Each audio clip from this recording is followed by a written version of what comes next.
tout le monde, j'espère que vous allez bien. Donc aujourd'hui, on se trouve dans un nouvel épisode pour parler de hockey. Et aujourd'hui, je suis avec Frédéric. Comment ça va, Frédéric? Ça va bien, toi? Ça va, merci. Ouais, ça va. Donc aujourd'hui, on va parler du hockey parce que tu en fais. Est-ce que tu peux un peu te présenter déjà pour commencer? Oui, donc mon nom c'est Frédéric Castonguay, puis je suis à l'université ici en GLST dans le même programme que toi. Ouais. Puis je viens de Campbellton au Nouveau-Brunswick. Là, ça fait quelques années que je suis à Moncton pour mes études. Puis c'est ça, donc veux-tu que je parle du hockey un peu? Ouais, comment ça Ouais. a commencé pour toi? Dans le fond, ben, ça a commencé, je dirais, vers les 3-4 ans avec mon père. Puis on allait dans la cave chez nous, dans la salle à jeu.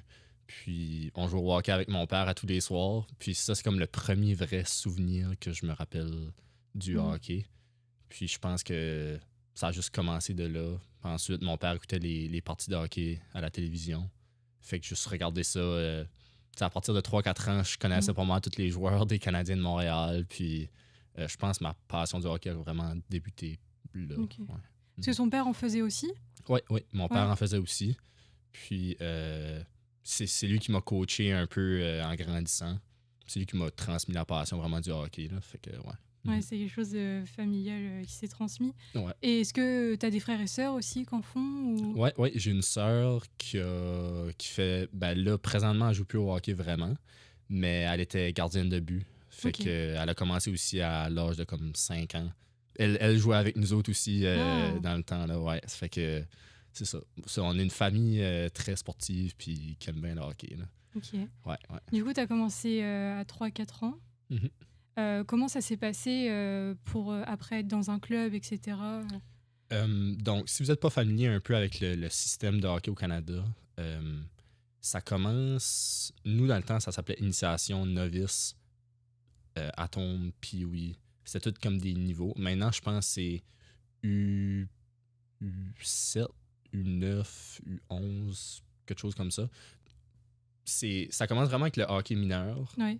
à 5 ans. Donc, c'est le hockey mineur qui est pas compétitif. C'est juste vraiment pour apprendre les bases du hockey, apprendre à te familiariser un peu avec le jeu du hockey. Puis, pour quelques années, jusqu'à temps que tu tombes Atome. Puis, Atome, tu peux être compétitif ou récréatif. Ok. Puis moi, j'ai été dans le compétitif. Ok. Puis là, ça commence à être un petit peu plus des pratiques plus intenses, puis des niveaux plus tactiques. Puis à partir de là, je pense tu t'inscris, c'est pas vraiment avec l'association du hockey mineur de l'endroit où tu viens. C'est un peu plus... c'est avec Hockey Nouveau-Brunswick, un peu plus grand scale. Mm. Puis, Est-ce que tu te souviens de ton premier match? est-ce que je me souviens de mon premier match? C'est un petit peu difficile à dire mon premier match parce que mon premier vrai match, je m'en rappelle pas vraiment. Parce que c'est comme tu pratiques, les premières années tu pratiques un peu, tu joues des matchs entre tes coéquipiers. Fait qu'il n'y a pas vraiment de match officiel, si tu Ok. veux. Mais je me rappelle un peu comme de l'ambiance, un peu, si tu veux, du match ou de la pratique. C'est comme juste les coachs tirent la rondelle dans un coin, puis on va la chercher, puis c'est comme un peu... c'est juste le fun, ils veulent juste te faire bouger. Puis, donc, je me rappelle pas vraiment d'un match spécifique en tant que tel. Mais je me rappelle juste que c'était le fun, que c'était... tout le monde allait vers la rondelle, puis moi, j'attendais en arrière en espérant qu'elle sorte à quelque part, puis que là, je peux y aller. Mais en tout cas, ouais, donc, je me rappelle pas de match en spécifique vraiment, mais... Et plus de ce qui se passait autour, de Ouais, c'est ça. l'ambiance. Ouais, c'est ça. Ok. Mhm. J'imagine que tu as un numéro sur ton maillot. Je sais pas, vous dites maillot? Un Ouais. maillot, ouais. Ouais, un chandail. Un chandail, ok. Ok. C'est quoi ton numéro? Quand j'ai commencé, mon numéro, c'était 31. Je pense parce que c'était le numéro à Carey Price, qui était un gardien dans Canadien de Montréal. Ok. Ensuite, ça a été 34. 34, je sais pas pourquoi, mais ça a stické avec moi. Donc, c'est lui que. Ok. Si je peux choisir un numéro, je choisis le numéro 34. J'ai Ok. aucune signification vraiment. C'est vraiment juste. T'es juste attiré par le Ouais, 34. attiré par le 34. Ça te porte bonheur, ça te porte chance. Ouais. Ça te va bien. Ça te va. Ok. Puis je pense aussi qu'il y avait personne qui avait le numéro 34. C'était pas comme populaire, même dans la Ligue nationale de hockey. Ah. Il y a peut-être comme un gardien que je me rappelle, Mika Kiprusoff, en tout cas, qui avait le numéro 34. Puis je trouvais ça que c'était comme un peu unique. Ça fait. C'est un peu. Ouais. Parce que souvent, les numéros, ils prennent soit parce que c'est leur joueur préféré, parce que c'est peut-être une date de naissance ou quelque chose comme ça, quoi. Ok. Ouais. Mais c'est ça. Moi, c'était vraiment juste. Peut-être qu'ils me l'ont donné le numéro, je me rappelle plus. Puis j'étais comme, ah, c'est un beau numéro, puis j'aime ça. Ça fait que, voilà, ouais. Mais maintenant, j'ai le numéro 19 avec mon équipe que je joue présentement. Mais, ouais, c'est ça. J'aimerais savoir le 34, si je pouvais. Ok. Et au niveau. Donc là, tu joues actuellement dans un club. C'est quoi comme club? Combien de temps ça fait que t'en fais? Comment t'es rentré? Comment t'as été sélectionné? Donc, j'ai joué junior. La façon que ça marche, tu joues ton hockey mineur un peu jusqu'à 18 ans. À 18 ans, tu peux décider de jouer junior ou si tu t'as fait repêcher, peu importe. Donc, moi, j'ai joué junior A jusqu'à 20 ans. À 20 ans, c'est soit que tu décides d'aller. Si tu es assez bon, tu peux te faire genre de repêcher pour aller jouer universitaire ou. Souvent, c'est universitaire que les gens vont décider d'aller. Là, donc, soit avec l'Université de Moncton ou avec collégial en Alberta ou même aux États-Unis. Puis, moi, j'ai décidé de pas vraiment prendre cette option-là. Puis, j'ai décidé de juste jouer au hockey senior, qui est quelque chose de complètement à part, qui est comme une autre ligue complètement. Okay. Donc, depuis que j'ai 21 ans, donc maintenant, je vais avoir 25 dans quelques semaines. Là. Donc, ça fait 4 ans que je joue senior. Je joue avec les Maraudeurs de Dalhousie, qui est, c'est ça, une équipe senior dans la BSHL. Puis, ouais, c'est ça, dans le fond, la ligue, c'est toutes pas des anciens joueurs, c'est encore des joueurs, mais c'est des joueurs qui ont eu un peu d'expérience junior A, junior majeur, qui ont joué universitaire ou même professionnel, qui se regroupent et qui font une équipe, dans le fond, pour jouer dans cette ligue-là. Puis moi, c'est juste quelqu'un qui m'a appelé, veux-tu venir jouer avec nous? T'es de la place, ça fait qu'on aimerait ça t'avoir. Puis c'est comme ça que j'ai... Donc tu es en équipe dans le hockey. Comment ça se passe? Est-ce tu sens qu'il y a une compétition ou au contraire tu sens qu'il y a une certaine bienveillance? Est-ce qu'il y a des amitiés qui se créent? Moi, je pense pas qu'il y a de compétition. Ben, il y a peut-être de la compétition, mais c'est de la bonne compétition. Dans le sens que tout le monde veut se pousser pour être meilleur, pour vouloir que l'autre soit meilleur, pour que ensuite lui fait la même chose à toi et que toi tu deviens meilleur. C'est certain que des fois, il y a peut-être des gens que tu t'entends moins bien avec, mais ça fait partie ça fait partie de la vie de tous les jours. Là. Puis, mais c'est vraiment une ambiance. Ça dépend des équipes, c'est certain, là. Mais quand tu as une bonne équipe, c'est une bonne ambiance, puis tout le monde est content d'être là, puis tout le monde veut juste le meilleur de l'autre personne. Fait que tu te pousses un à l'autre pour devenir meilleur, puis c'est un petit peu ça qui est comme l'ambiance que moi j'aime, parce que l'esprit de compétitivité que j'ai, ben, ça se transpose là-dedans un peu. Ouais, puis il y a sûrement déjà une certaine ambiance aux entraînements. Dans les vestiaires, quand vous avez commencé le match, vous vous motivez, etc. Enfin, comment ça se passe? Parce que nous, on voit que le match, mais tout ce qui se passe derrière, comment ça se passe? Vu que je parle un peu comme des entraînements un petit peu, ou ouais, ok. Donc, là, un peu moins senior parce qu'il n'y a pas vraiment de pratique, parce que tout le monde est un peu partout dans la province. Fait qu'il n'y a pas vraiment de pratique. Mais quand je jouais junior, c'était des entraînements à tous les jours. Puis souvent, on arrivait peut-être 1 heure d'avance, puis on pouvait jaser avec nos coéquipiers. C'était comme un peu une famille là, qu'on était dedans. Fait qu'on les voyait à tous les jours, c'était des entraînements à tous les jours.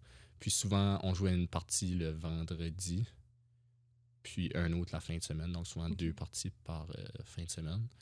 Euh, Puis avant le match, ben, tu sais, souvent tu vas là 2 heures, 2 heures et demie avant la partie, là, selon les préférences des joueurs. Puis chacun a comme sa petite routine d'avant-match. Moi, c'était souvent juste de. J'arrivais, je prenais ça relax, j'essayais de relaxer. Je prenais un bâton, je tapais mon bâton. Euh, Ensuite, je faisais souvent des étirements, des foam roll, là, je sais pas. Mm. Puis, ouais. Puis après ça, il y a le warm-up qui est comme 30 minutes avant la partie. Ouais. Puis la partie commence après. Donc, tu sais, c'est vraiment juste. Avant la journée avant la partie, tout le monde est un peu dans son cocon, là, dans sa tête. Tout le monde fait ses propres affaires. Tout le monde a comme sa routine d'avant-partie. Puis, ouais, c'est juste. C'est comme un mode de vie que tu apprends à aimer. Puis que, tu sais, quand tu n'es plus vraiment là-dedans après, tu réalises que ok, c'était des belles années. Puis c'était vraiment le fun. Là. Il y a toujours un petit stress avant le match. Ça dépend. Je dirais qu'on. Des matchs juste de saison régulière, normale, pas vraiment. Quand il y a un petit enjeu, oui, je pense que tout le monde ressent un petit stress. Mais pour ma part, ça me forçait à être meilleur, puis ça me forçait à juste mieux jouer. Donc, moi, j'aimais ce petit stress-là ou ce petit. Ouais, c'est Ouais, l'adrénaline. Ouais, c'est Ouais. ça, exactement, ouais. Et donc, il y a des mi-temps. Enfin, des. Ouais. C'est il y a- ça le Ben, mot il y a des périodes. Des Donc, périodes. il y a 3 périodes de 20 minutes. Les ouais. 3. Ouais, oui, ok. Donc, pendant les périodes, du coup, vous retournez dans les vestiaires, Mhm. que ce soit positif ou négatif, vous êtes en train de gagner ou Mhm. perdre. Comment ça se passe? Est-ce que c'est le capitaine qui remotive tout le monde? Est-ce que c'est le coach? Comment ça se passe durant ces 20 minutes? Normalement, c'est le coach qui va parler ou qui va décider un peu comment s'y prendre. Donc, quand on revient dans le vestiaire, souvent, c'est ça. Souvent, c'est le coach qui va parler. Des fois, il va parler tout de suite après que la période s'est terminée, ou qui va attendre un peu puis il va parler juste avant qu'on retourne sur la glace pour la deuxième période ou la troisième période. Des fois, c'est le capitaine qui va parler. Souvent, des fois, même le coach ne rentre pas dans la chambre, puis c'est le capitaine ou quelqu'un dans la chambre qui va prendre le leadership un peu, puis qui va adresser la parole, puis parler à tout le monde. Mais normalement, c'est le coach. Des fois, ça peut être plus pour motiver, ou des fois, ça va juste être quelque chose de plus tactique, quelque chose de plus spécifique par rapport à un tel jeu dans la partie. Okay. Puis même des fois, il va juste aller prendre un groupe de joueurs, soit des défenseurs ou des attaquants, ou même juste une ou deux personnes pour juste spécifier des points spécifiques que lui avait en tête, là, qu'il voulait parler de. Donc, ouais. Ok.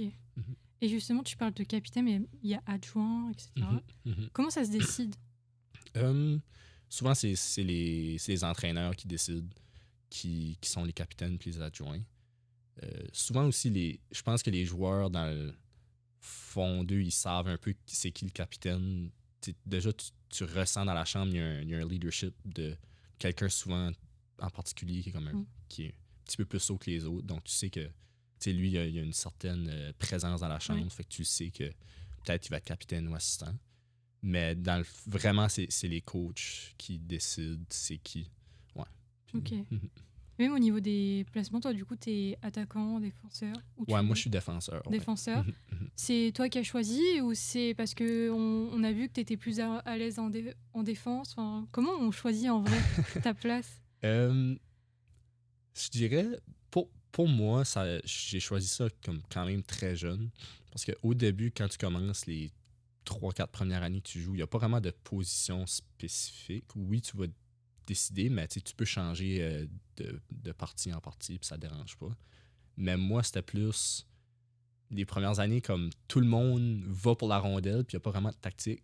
Mais moi, je restais tout le temps en arrière pour attendre que la rondelle sorte ou qu'il y ait un joueur de l'autre équipe qui s'en vient sur moi pour que je pouvais défendre. Donc, c'était comme juste inné un peu dans moi d'être plus défensif qu'offensif. Okay. Fait que j'ai comme choisi d'être défenseur par défaut, si tu veux.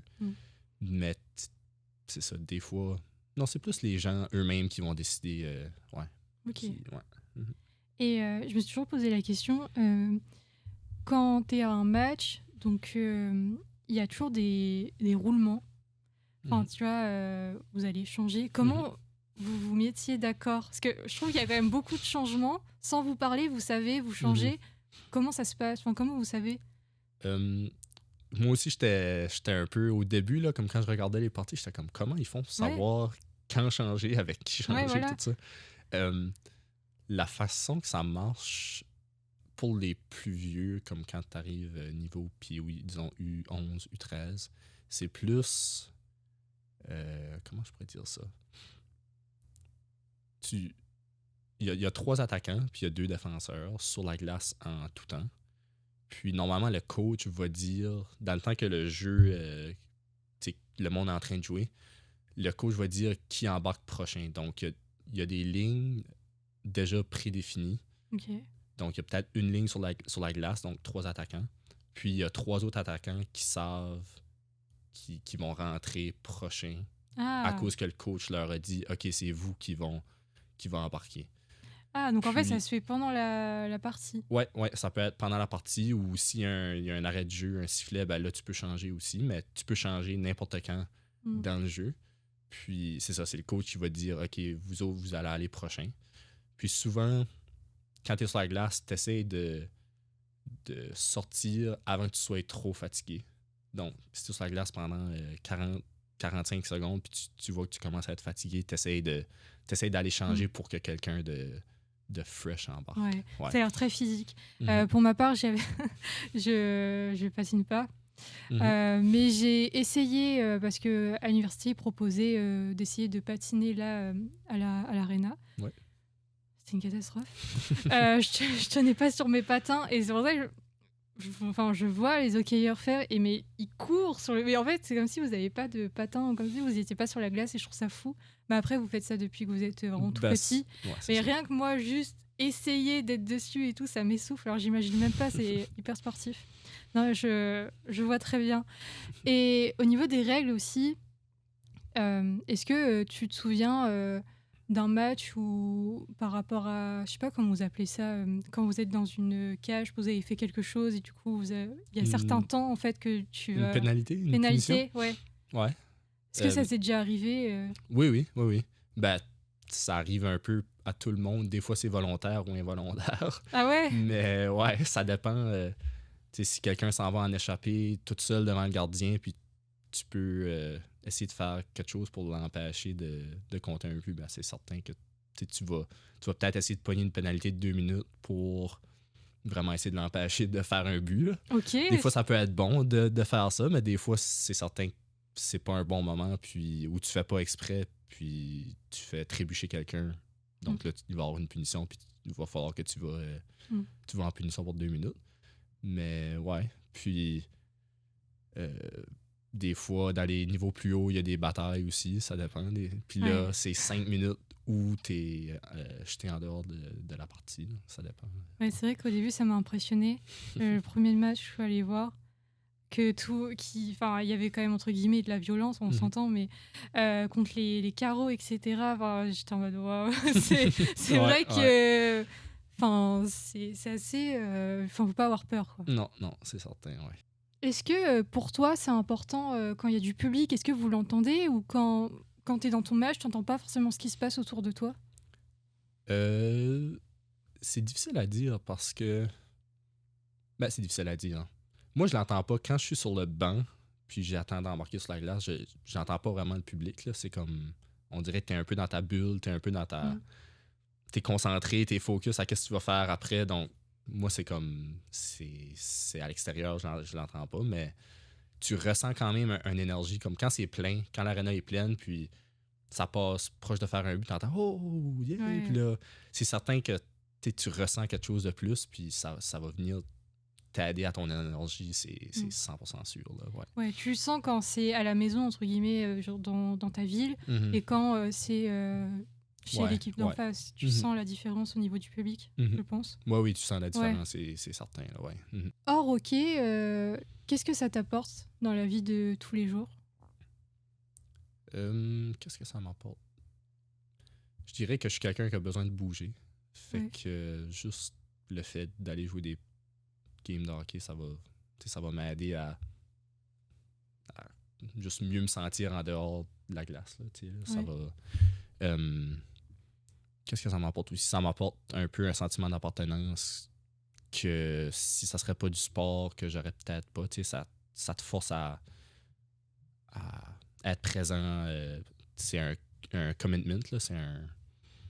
Je sais pas comment dire ça en français, mais c'est un commitment que tu fais à l'équipe. Donc, tu dois te présenter, tu dois être là, tu dois faire de le meilleur de toi-même. Ok. Puis ça se transpose un peu dans la vie de tous les jours. Quand tu fais quelque chose, tu essaies de le faire à 150%, puis d'être à fond, de donner tout ce que tu as. Donc, dans le hockey, tu fais ça, puis ça se transfère dans la vie de tous les jours aussi, je pense. Fait que, ouais.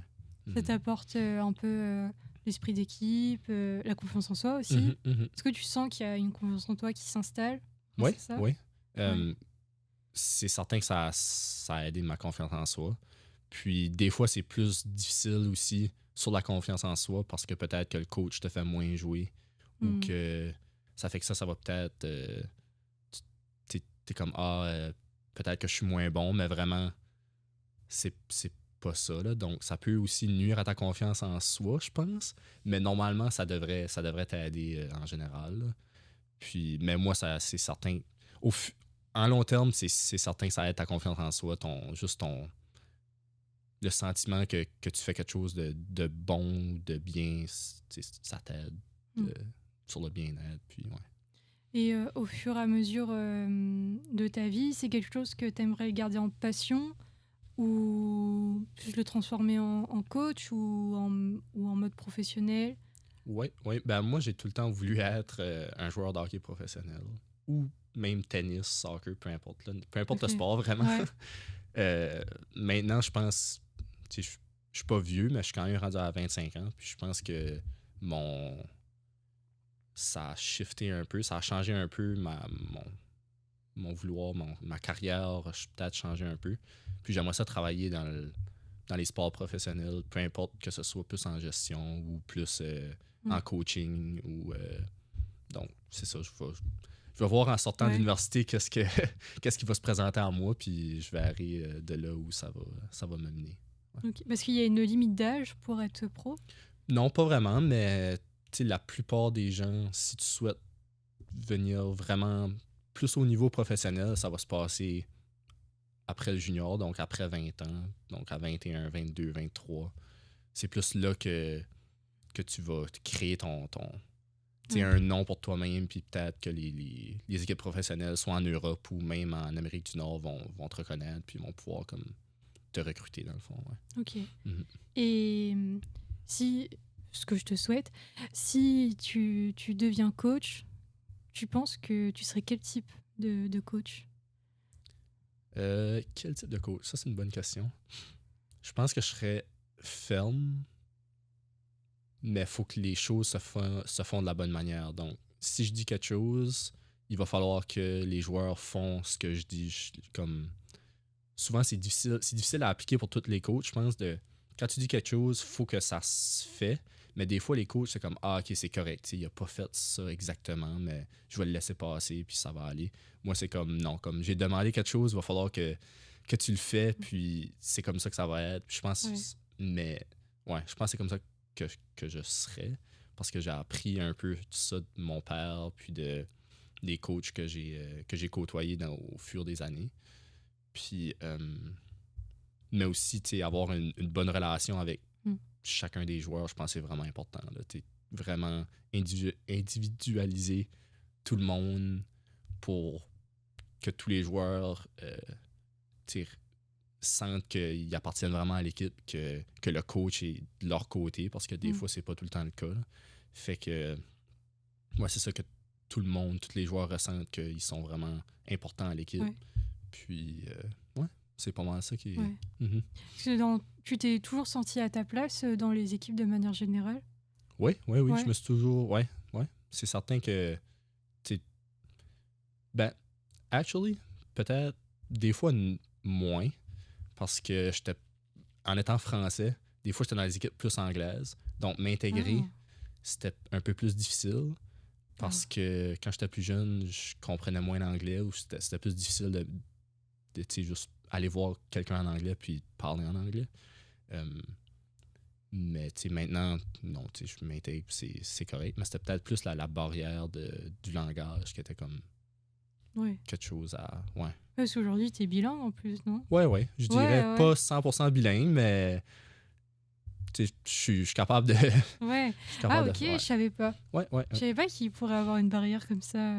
Ouais, ben, tu sais, comme à Campbellton, d'où je viens, c'est vraiment bilingue. La ville est bilingue. Donc, c'est vraiment 50% français, 50% anglais.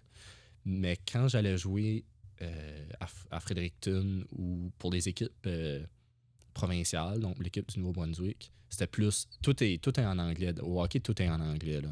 Fait que quand le coach parle, c'est en anglais. Pratiquement tout est en anglais. Ça fait quand j'allais à ces équipes-là, le 3/4 des gens qui étaient là, c'était des anglophones. Puis c'était peut-être un petit peu plus difficile de m'adapter, mais il y avait tout le temps quelqu'un là, pareil, que je pouvais jaser avec, qui était français et tout ça. Mais c'était plus ça. Tu te sentais un peu mieux avec le français. Enfin, tu te reconnaissais à travers la personne. Et tu parles un peu de Fredericton, etc. Tu as fait beaucoup de déplacements. Ça t'a permis de voir beaucoup d'endroits, beaucoup de villes grâce au hockey? Oui.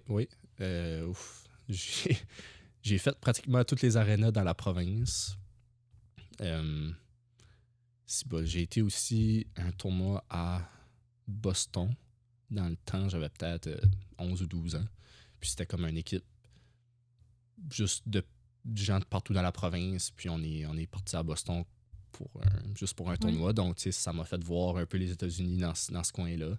J'ai été aussi, je pense, une année à Montréal, jouer un tournoi.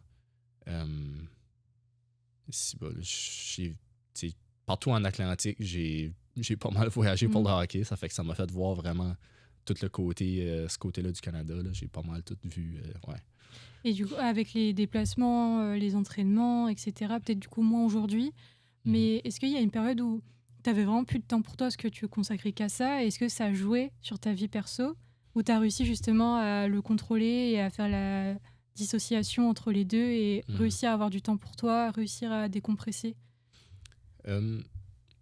J'ai joué une année à Miramichi, donc qui est à 2 heures, qui est à 1h30 de Moncton, mais qui est à 1h45, 2 heures de Campbellton.